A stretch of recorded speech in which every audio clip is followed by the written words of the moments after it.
Hello, I am Quinny. Welcome to the channel, guys. In this video today, we're going to be putting Toronto FC under the sorare microscope as we gear up towards rivalry week here on the channel. And Toronto, since appointing Bob Bradley, I think everyone thought that would arrest all the problems that they had. At least in the kind of immediate term, they'd get into some sort of shape, maybe start attacking, scoring goals and whatever.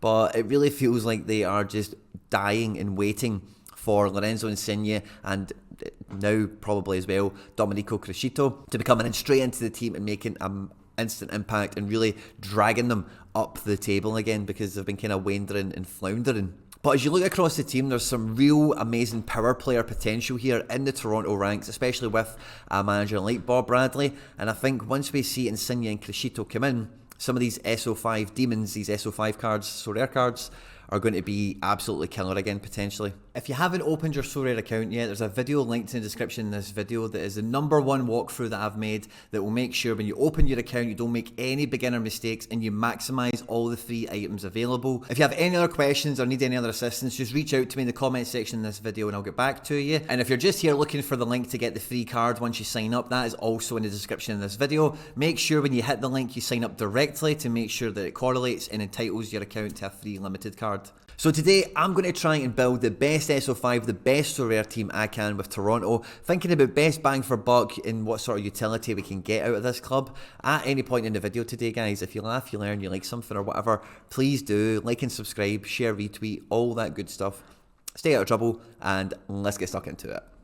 If you could hit the subscribe button, I do daily global football content, everything from Wonder Kids and Rising Star Managers to fantasy football and watch-alongs. That will also automatically enter you into my April giveaway. This month I'm giving away a rare under 23 goalkeeper in the Turkish Superliga, Diego Souza, and 2 limited goalkeepers. If you want to stick around to the end of the video, we'll get into all the giveaway stuff again there. Now the star of the show is undoubtedly going to be Lorenzo Insigne, who is just elite class, elite world class player at 30 years of age, going to Toronto to be the main man and put the franchise on his back.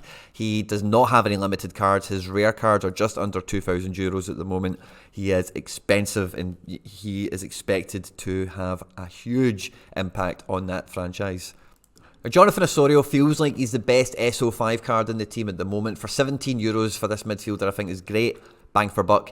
€200 for a rare is pretty good also. His averages are there, nice and consistent over a long period of time. It is just having him in the team, and when he is in the team, Toronto do play a bit better. They do tend to have slightly better results, and you know, he is a really good performer. Him alongside kind of former star player Alejandro Pozuelo, MVP of the league like a season ago or whatever. He's just kind of disappeared. He's kind of coming back, it feels like, but with a 100 recently, it must be said.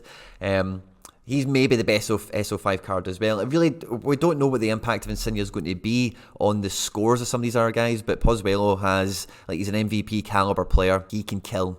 You know, he can slaughter. He can be Carlos Heel. He can be that guy in the team. And so maybe there's a strong case that Pozuelo is a very strong card to be looking at. And if €51 is not that much of a long shot, to be quite honest with you, especially for the rare at €377.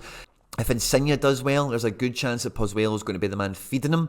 And you might not be able to get an Insigne, but maybe a Pozuelo is the next best thing. Now, the goalkeeper situation at Toronto is one of the biggest headaches in the division. Quinton Westberg and Alex Bono, as you can see, these percentages show you how many games they've played over the last 5, 15 or 40 matches, and none of them have 100%. They're kind of rotating and interchanging on form and fitness and availability. And for the rares, I suppose that's kind of priced in, and getting both of them is probably the equivalent to getting a guaranteed low-level #1. And for rares, to be quite honest, for limiteds, I beg your pardon, I think they're both actually fairly cheap, you know, especially when you know, or it looks to be that Westberg's in at the moment. Again, you put those two guys together, they kind of come in at the cost of a low-end guy by himself. And because it is that handcuff situation, you always know that, if Westberg gets injured, for as long as they're both at the club, Bono's going to be the guy that's going to come in and fill.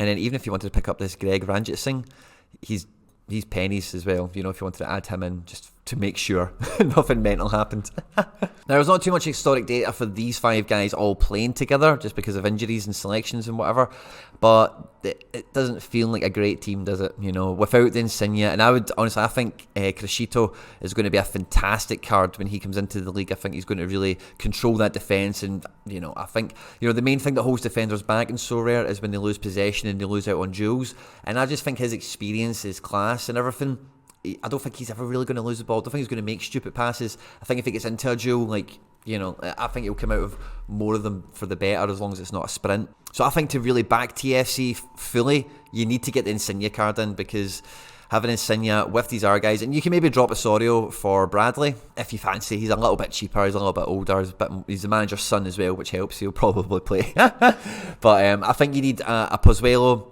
and a Insigne to really make this happen and really make this an effective team. You know, Salcedo could be okay as well, and the arrival of Crescito might actually make him a much better scorer, might make less errors and such. And for the whole price that this kind of base set comes in at, 0.157 with the Bradley, even with Osorio, it's still under $200. Even though Insigne will be a very expensive piece, to have this set that kind of like you would put around him for under $200 is not too bad a start. Maybe you work towards an Insigne or something like that. But stars in the league are always going to be huge performers, and they're always going to be expensive, unfortunately. This Jimenez guy is pretty decent as well. I don't know if he'll still be in the team really when Insigne comes in. Still so much to be determined with that transfer in terms of the tactics and the formation and whatever. But all the same, part of Insigne's success will be creation, you know, and other people will be scoring. And, you know, maybe even the second striker in the team might be, you know, this might prove to be actually a great bang for buck. But as I look at it now, it's mainly because there's not that much historical data for them. I just struggle to get excited about only seeing them play twice together over the last 3 months. Over the last year to date, it's not changing. Over the last year, it's not changing, you know. So it's a hard one. Outside of that Lorenzo Insigne play, especially because the goalkeeper jeopardy is kind of forever there, and you never know, they might even go and sign somebody else to be like a definitive number one, and they might just bin off the other 2 guys. So there's just too much like unknown to do anything with Toronto other than play Insigne and build a little squad around him. But I think at limited level in the specialist competitions as well, if you know what Osorio, if you can catch him when he's L15, then now he's under 60, so he's not a big cap player. Pozuelo's still at 59, you know, so if you had like a stack of like Pozuelo and Insigne, that could be very powerful in that specialist lineup, or again, depending on the scarcity of the cards, you know, that as a duet could be very dangerous all across So Rare. Let me know your thoughts about Toronto in the comment section down below. I hope you've enjoyed this one. Do not forget to like, subscribe, share, retweet, all that good stuff, guys. Stay out of trouble, and I'll catch you on the next one. Take care. Bye-bye. Let's get into all the giveaway stuff before I let you go. I'm still doing monthly giveaways, and I'm making it easier to enter. If you want to be entered to win this month's prize or any future giveaways here at the channel, all the same rules will always apply. Hit the subscribe button, you need to be a subscriber to enter, then leave a comment down below. Each month, a random comment from a random video will be selected as the winner, so the more videos you leave a comment on, the better the chance you've got of winning any of my giveaways. All the winners are announced at the end of videos the same way as we're doing here. The best way to keep up with the content has always been to hit the notification bell with all notifications turned on. As always, guys, if you've enjoyed the video today, I'd appreciate it if you hit the like button. On screen now is some other stuff that I've made that YouTube thinks you might enjoy. Stay out of trouble, and I'll catch you on the next one. Take care. Bye bye.